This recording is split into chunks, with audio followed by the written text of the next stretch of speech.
Salam saudara-saudara yang terkasih di dalam Tuhan. Selamat berjumpa kembali.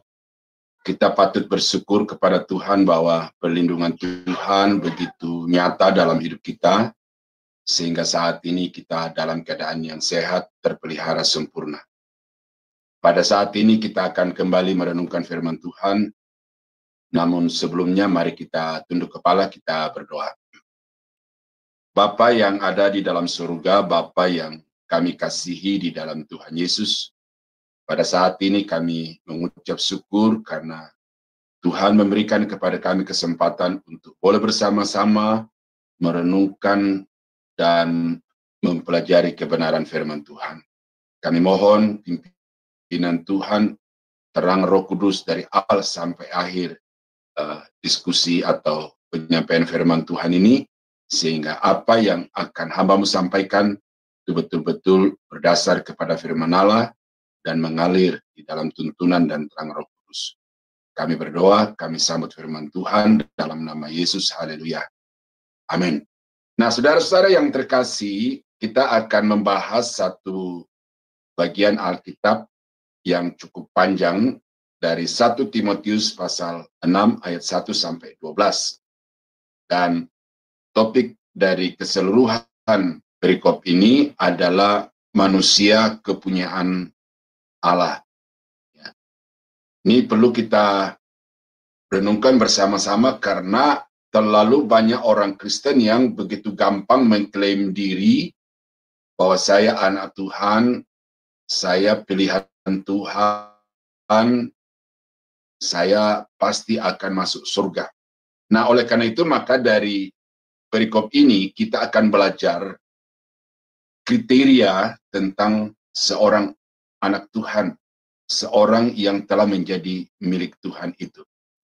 Karena ada beberapa poin, maka saya bagi di dalam 4 sesi. Dan pada malam ini kita akan membahas dari sesi yang pertama, yang terambil dari ayat 1 sampai dengan ayat yang ke-10.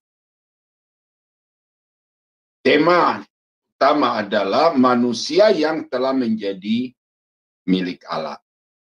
Sesi pertama, ayatnya terdapat di dalam ayat 1 sampai 10 yang berkata, semua orang yang menanggung beban perbudakan hendaknya menganggap tuan mereka layak mendapat segala penghormatan, agar nama Allah dan ajaran kita jangan dihujat orang. Jika tuan mereka seorang percaya, janganlah ia kurang disegani karena bersaudara dalam Kristus, melainkan hendaklah ia dilayani mereka dengan lebih baik, karena Tuhan yang menerima berkat pelayanan mereka ialah saudara yang percaya dan yang kekasih. Ajarkanlah dan nasihatkanlah semuanya ini. Jika seorang mengajarkan ajaran lain dan tidak menurut perkataan sehat, yakni perkataan Tuhan kita Yesus Kristus, dan tidak menurut ajaran yang sesuai dengan ibadah kita, ia adalah seorang yang berlagak tahu, padahal tidak tahu apa-apa. Penyakitnya ialah mencari-cari soal dan bersilat kata yang menyebabkan dengki, cedera, fitnah, curiga, percekcokan antara orang-orang yang tidak lagi berpikir sehat dan yang kehilangan kebenaran, yang mengira ibadah itu adalah suatu sumber keuntungan. Memang ibadah itu kalau disertai rasa cukup memberikan keuntungan. Sebab kita tidak membawa sesuatu apa ke dalam dunia, dan kita pun tidak membawa apa-apa keluar. Asal ada makanan dan pakaian, cukuplah. Tetapi mereka yang ingin kaya terjatuh ke dalam pencobaan, ke dalam jerat, dan ke dalam berbagai-bagai nafsu yang hampa dan yang mencelakakan, yang menenggelamkan manusia ke dalam keruntuhan dan kebinasaan. Karena akar segala kejahatan ialah cinta uang. Sebab oleh memburu uanglah beberapa orang telah menyimpang dari iman dan menyiksa dirinya dengan berbagai-bagai duka. Nah, itu bacaan yang akan kita renungkan pada saat ini, tetapi tetap berpokok kepada ayat yang ke-11 yang berkata, tetapi engkau, hai manusia Allah. Jadi, ini nasihat yang ditujukan secara khusus oleh Rasul Paulus kepada anak rohaninya untuk mengingatkan bahwa engkau sebagai manusia kepunyaan Allah yang telah ditebus, yang telah dipilih, dan kemudian ditetapkan untuk menjadi mitra kerjanya di tengah-tengah dunia ini, engkau harus mengerti, harus tahu apa yang harus kau lakukan selama kau hidup di tengah-tengah dunia ini. Nah, oleh karena itu, maka saudara dan saya pun perlu mengerti, memahami bahwa sebagai anak Tuhan itu bukan hanya sekedar julukan, bukan hanya sekedar status, tetapi sebagai anak Tuhan dari dalam kehidupan kita itu harus terpancar bukti-bukti, tanda-tanda yang saya sebutkan di sini sebagai kriteria-kriteria anak-anak Tuhan. Dan pada saat ini kita akan melihat kriteria yang pertama adalah bahwa orang yang sudah dipilih, diselamatkan, dan kemudian menjadi milik Tuhan, dia harus mengerjakan tugas dengan lebih baik. Nah, ayat 1 dan 2 berbicara tentang budak yang kemudian menjadi percaya dan menjadi milik Yesus untuk selama-lamanya. Ya, orang-orang itu bukan lagi budak secara rohani, bukan lagi budak secara iman, tetapi mereka adalah orang-orang yang sudah merdeka, orang-orang yang sudah ditebus, dan karena itu mereka telah memiliki kemerdekaan sejati di dalam hidup mereka. Tetapi status sebagai manusia biasa di tengah-tengah dunia ini, mereka tetap adalah karyawan, mereka adalah hamba dari tuan-tuan mereka. Terlepas tuannya itu orang yang percaya kepada Yesus ataupun yang tidak percaya kepada Yesus, status mereka itu tidak bisa dirubah. Mereka harus tetap bekerja, dan pekerjaan mereka itu harus menandakan atau mencirikan mereka sebagai orang yang sudah menjadi milik kepunyaan Allah, dan karena itu mereka harus bekerja secara lebih baik.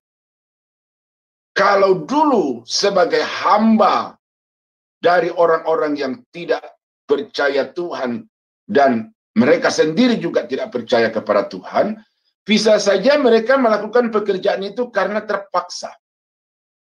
Bisa saja di dalam melakukan pekerjaan itu ada hal-hal yang melanggar, yang tidak boleh dilakukan sebagai seorang hamba. Tetapi sekarang, sebagai seorang anak Tuhan, apalagi yang bekerja juga kepada tuan-tuan yang sudah percaya kepada Yesus, maka mereka itu harus menunjukkan kinerja yang lebih baik, ketulusan yang lebih baik, penghormatan yang lebih tulus, supaya nama Allah dimuliakan dan ajaran iman Kristiani itu dapat menjadi berkat bagi orang-orang lain. Dan karena itu, saudara, maka dari ayat ini berarti sebagai anak-anak Tuhan dimanapun saudara bekerja, baik di kantor, di perusahaan, di dalam keluarga, dalam rumah tangga, itu harus menunjukkan pekerjaan-pekerjaan yang lebih baik, kinerja yang lebih sempurna, oleh karena saudara sekarang adalah seorang hamba Tuhan. Nah, di dalam Kolose pasal 3 ayat 22 sampai 23 ini, Rasul Paulus juga menasihatkan begini. Hai hamba-hamba, taatilah Tuanmu yang di dunia ini di dalam segala hal. Jangan hanya di hadapan mereka saja untuk menyenangkan mereka, melainkan dengan tulus hati karena takut akan Tuhan. Apapun juga yang kamu perbuat, perbuatlah dengan segenap hatimu seperti untuk Tuhan dan bukan untuk manusia. Nah, ini ketetapan baru yang didapatkan oleh hamba-hamba yang sudah percaya kepada Yesus, yaitu bahwa mereka harus melayani tuannya itu dengan tulus. Mereka harus mengerjakan semua tugas-tugas yang dipercayakan oleh tuannya kepada mereka itu dengan landasan takut kepada Tuhan.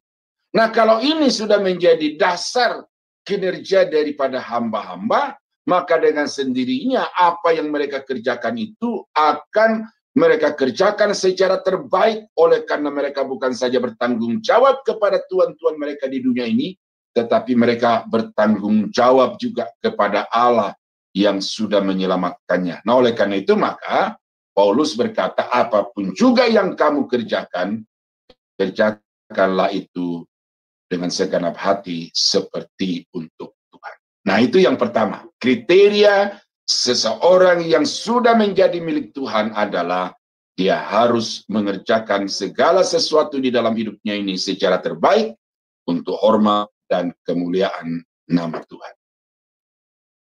Nah, kriteria yang kedua dari orang-orang yang sudah menjadi milik Allah adalah dia harus mengikuti pengajaran yang sehat. Ini sesuatu yang harus diwaspadai oleh setiap anak-anak Tuhan, oleh karena dari dulu sampai sekarang, bahkan Alkitab menubuatkan bahwa menjelang kedatangan Tuhan yang kedua kali, pengajaran-pengajaran yang sesat itu akan semakin bertambah, akan semakin meningkat, oleh karena pengikut-pengikut setan itu juga akan semakin banyak, akan semakin giat, akan semakin intens di dalam tugas-tugas mereka untuk melaksanakan perintah iblis dan akan mengacaukan pelayanan pekerjaan Tuhan. Nah, oleh karena itu maka seorang anak Tuhan yang sudah menjadi milik Tuhan itu, dia harus waspada, harus senantiasa menjaga diri, harus selektif di dalam memilih ajaran, supaya dengan demikian imannya kepada Tuhan itu senantiasa terpelihara. Jika seorang mengajarkan ajaran lain dan tidak menurut perkataan sehat, yakni perkataan Tuhan kita Yesus Kristus, dan tidak menurut ajaran yang sesuai dengan ibadah kita, ia adalah seorang yang berlagak tahu padahal tidak tahu apa-apa. Penyakitnya ialah mencari-cari soal dan bersilat kata yang menyebabkan dengki, cedera, fitnah, curiga, percecokan antara orang-orang yang tidak lagi berpikiran sehat dan yang kehilangan kebenaran, yang mengira ibadah itu adalah suatu sumber keuntungan. Nah, ini saudara. Jadi Paulus di sini sudah memperlihatkan kepada Timotius itu bahwa pada sekarang ini, waktu itu maksudnya, dan sekarang di mana kita hidup ini dan kemudian di masa-masa yang akan datang, kita akan melihat orang-orang yang seperti ini. Mereka akan mengikuti pikiran sendiri, mereka akan mengikuti apa yang mereka anggap baik, mereka akan mengikuti apa yang menguntungkan kepada mereka secara ekonomi, dan mereka tidak peduli orang lain, mereka tidak peduli ajaran itu benar atau salah. Nah, itu sebabnya maka Paulus menasihatkan kepada Timotius dan sekaligus membekali dia untuk kemudian mengajarnya kepada jemaat yang dipercayakan Tuhan kepadanya adalah, katakan, ikutilah ajaran yang sehat. Jadilah pengajar yang sehat. Jangan mengajarkan perkataan-perkataan yang bertentangan dengan perkataan Kristus, tetapi ikutilah pengajaran yang sesuai dengan perkataan Kristus, dan ajarkanlah pengajaran yang sesuai dengan ajaran Kristus. Di luar itu adalah kesesatan, adalah pengajaran yang bersumber dari pikiran sendiri, atau pengajaran yang hanya mencari keuntungan secara ekonomi melalui kegiatan-kegiatan ibadah Kristiani. Ini bagian lain dari surat Paulus yang mengatakan dalam Roma pasal 16 ayat 17, tetapi aku menasihatkan kamu, saudara-saudara, supaya kamu waspada terhadap mereka yang bertentangan dengan pengajaran yang telah kamu terima, menimbulkan perpecahan dan godaan, Sebab itu hindarilah mereka. Nah, jadi sama nasihat Paulus kepada Timotius tadi dan nasihat Paulus kepada jemaat di kota Roma.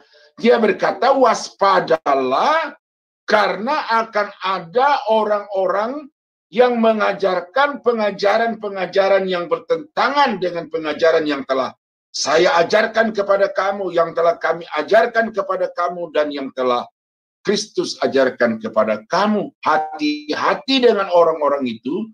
Dan bahkan di sini Paulus berkata, hindarilah, tinggalkan pelayan-pelayan, tinggalkan pendeta-pendeta, tinggalkan pengajar-pengajar yang memang jelas pengajaran-pengajarannya itu bertentangan dengan perkataan Kristus atau Alkitab. Nah, kepada Timotius di surat yang lain juga Paulus berkata, peganglah segala sesuatu yang telah engkau dengar daripadaku sebagai contoh ajaran yang sehat.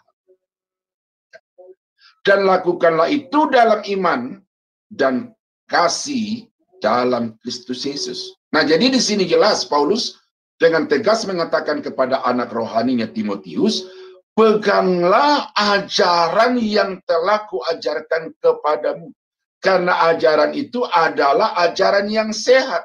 Nah, saudara-saudara yang kekasih di dalam Tuhan, kriteria yang ketiga dari manusia yang telah menjadi milik Allah adalah memiliki motivasi ibadah yang benar. Di dalam ayat yang ke-6 sampai dengan ayat yang ke-10 dikatakan, memang ibadah itu kalau disertai rasa cukup memberi keuntungan besar. Sebab kita tidak membawa sesuatu apa ke dalam dunia dan kita pun tidak dapat membawa apa-apa keluar. Asal ada makanan dan pakaian, cukuplah. Tetapi mereka yang ingin kaya terjatuh ke dalam pencobaan, ke dalam jerat, dan ke dalam berbagai-bagai nafsu yang hampa dan yang mencelakakan, yang menenggelamkan manusia ke dalam keruntuhan dan kebinasaan. Karena akar segala kejahatan ialah cinta uang. Sebab oleh memburu uanglah beberapa orang telah menyimpang dari iman dan menyiksa dirinya dengan berbagai-bagai duka. Nah, saudara-saudara yang kekasih, dari ayat-ayat ini kita melihat bagaimana Rasul Paulus memberikan satu peringatan yang tegas kepada anak rohaninya Timotius, dan penegasan ini juga sampai kepada saudara dan saya saat ini, bahwa sebagai manusia milik Allah, di dalam kita beribadah kepada Tuhan itu kita harus beribadah dengan tulus. Dan jangan kita mempergunakan ibadah itu untuk mencari keuntungan dan memperkaya diri sendiri. Ya. Karena itu maka Paulus mengatakan bahwa kita datang ke dalam dunia ini tidak membawa apa-apa, dan kalau nanti kita keluar dari dunia ini juga kita tidak membawa apa-apa. Ya. Ini sama dengan pikiran yang juga dipikirkan dan diyakini oleh Ayub, yang berkata bahwa dengan telanjang aku keluar dari rahim ibuku, dengan telanjang pula aku akan kembali. Jadi saudara-saudara, apa yang kita perjuangkan, apa yang kita kejar selama kita ada di tengah-tengah dunia ini, sebenarnya sesuatu yang pada akhirnya tidak akan kita nikmati semua, tetapi akan kita tinggalkan. Nah, oleh karena itu maka di dalam kita beribadah kepada Tuhan, jangan mengutamakan janji-janji. Karena Alkitab mengatakan bahwa ibadah itu mengandung janji. Tetapi orang yang sudah menjadi manusia kepunyaan Allah, di dalam berbakti beribadah kepada Tuhan, janji itu masalah nomor 2. Tetapi bagi mereka, ibadah itu adalah kesempatan untuk bersyukur kepada Tuhan atas segala karyanya yang menyelamatkan, menebus mereka dari dosa dan kebinasaan selama-lamanya. Bagi orang-orang yang sudah menjadi milik Allah, ibadah adalah momen untuk memuji, menyembah, mengagungkan dan memuliakan Tuhan dengan puji-pujian dan dengan mazmur, nyanyian rohani. Oleh karena itu mereka datang dengan antusias, datang dengan semangat dalam ibadah, karena mereka mau berbakti dan memuliakan Tuhan. Bagi orang-orang yang sudah menjadi milik Allah, Ibadah merupakan satu momen untuk membaktikan diri, mendedikasikan semua potensi yang ada di dalam dirinya bagi Tuhan yang sudah menyelamatkan dia. Soal nanti Tuhan berkati atau tidak secara jasmani bagi manusia kepunyaan Allah itu urusan Tuhan. Tetapi sekarang yang menjadi urusanku adalah aku harus menyembah Tuhan, aku harus melayani Tuhan itu dengan segenap hati dan dengan setulus-tulusnya. Nah, ini sesuatu yang saudara mesti waspadai oleh karena sekarang ini iblis menyelusup ke dalam gereja-gereja Tuhan, bahkan menyelusup ke dalam hati dan pikiran pendeta-pendeta, pengkhotbah-pengkhotbah, sehingga apa yang menjadi tujuan mereka melayani itu adalah untuk kepentingan diri sendiri. Kalau saudara perhatikan di seluruh dunia, di Indonesia, dan juga secara khusus di wilayah saudara akan menyaksikan secara jelas bagaimana gereja yang satu dengan gereja yang lain berkompetisi secara negatif, saling memperebutkan jiwa. Kalau saudara perhatikan dengan cermat, saudara akan melihat bagaimana seorang hamba Tuhan dengan hamba Tuhan yang lain itu saling cekal-mencekal. Seorang hamba Tuhan dengan hamba Tuhan yang lain berelasi secara disharmonis, dan oleh karena itu mereka tidak mencerminkan hubungan kasih sebagaimana yang diajarkan oleh Kristus. Itu apa sebab? Oleh karena sudah menjadi pikiran umum, rahasia umum, bahwa semakin banyaknya jemaatku, maka itu akan berbanding lurus dengan pemasukan penghasilan yang aku dapatkan. Dan itu sebabnya banyak gereja, banyak hamba Tuhan yang begitu giat untuk memperbanyak jemaat, oleh karena hasil akhir dari usaha itu adalah semakin banyaknya pemasukan. Nah, ini Rasul Paulus juga mengatakan ini. Sebab orang-orang demikian tidak melayani Kristus, Tuhan kita, tetapi melayani perut mereka sendiri. Ya, yang ayat 17 tadi itu. Melayani dengan pengajaran-pengajaran yang sesat. Dan dengan kata-kata mereka yang muluk-muluk dan bahasa mereka yang manis, mereka menipu orang-orang yang tulus hatinya. Saudara-saudara, saya prihatin melihat banyak orang-orang Kristen, anak-anak Tuhan yang begitu loyal, begitu royal untuk pelayanan pekerjaan Tuhan. Mereka memberi melebihi orang-orang lain. Karena mereka begitu mengasihi Tuhan, mereka begitu terbeban untuk pelayanan pekerjaan Tuhan. Tetapi ternyata orang-orang yang tulus seperti ini telah diperdayakan oleh orang-orang yang melayani untuk kepentingan perut mereka. Dan ini banyak yang saya temukan karena kemudian mereka curhat, ya, menceritakan rasa kecewa mereka dengan hamba-hamba Tuhan yang selama ini mereka kagumi. Nah, oleh karena itu maka Rasul Paulus menasihatkan kepada kita, jangan sampai kita datang ibadah untuk hal-hal yang bersifat jasmani. Dalam kitab Filipi, ada orang yang memberitakan Kristus karena dengki dan perselisihan, tetapi ada pula yang memberitakannya dengan maksud baik. Ini dari Filipi pasal 1. Mereka ini memberitakan Kristus karena kasih, sebab mereka tahu bahwa aku ada di sini untuk membela Injil. Nah, kontradiksinya ayat yang ke-17. Tetapi yang lain karena kepentingan sendiri dan dengan maksud yang tidak ikhlas. Sangkanya dengan demikian mereka memperberat bebanku dalam penjara. Nah, jadi kita melihat sini ada dua kelompok hamba Tuhan. Ya, kelompok yang tulus memberitakan firman Allah, tetapi ada kelompok yang dengan maksud-maksud yang tidak ikhlas. Ada karena kepentingan perut juga, seperti di dalam Roma pasal 16, 18 itu. Ada juga oleh karena mereka tidak suka kepada Paulus. Mereka ingin supaya Paulus itu mengalami beban yang lebih berat lagi.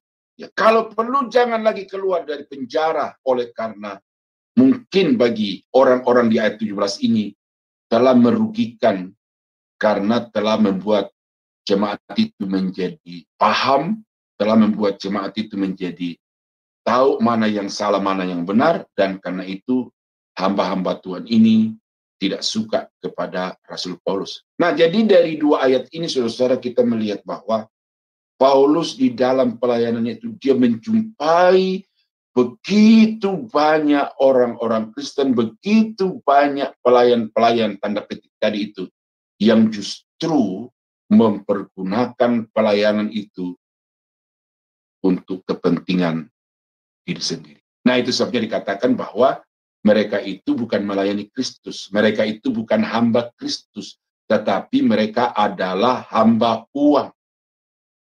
Nah, oleh karena itu maka mereka tidak segan-segan untuk melakukan sesuatu yang jahat di dalam gereja, dalam pelayanan, karena memang di dalam bacaan kita dari 1 Timotius tadi itu bahwa akar segala kejahatan ialah cinta akan uang.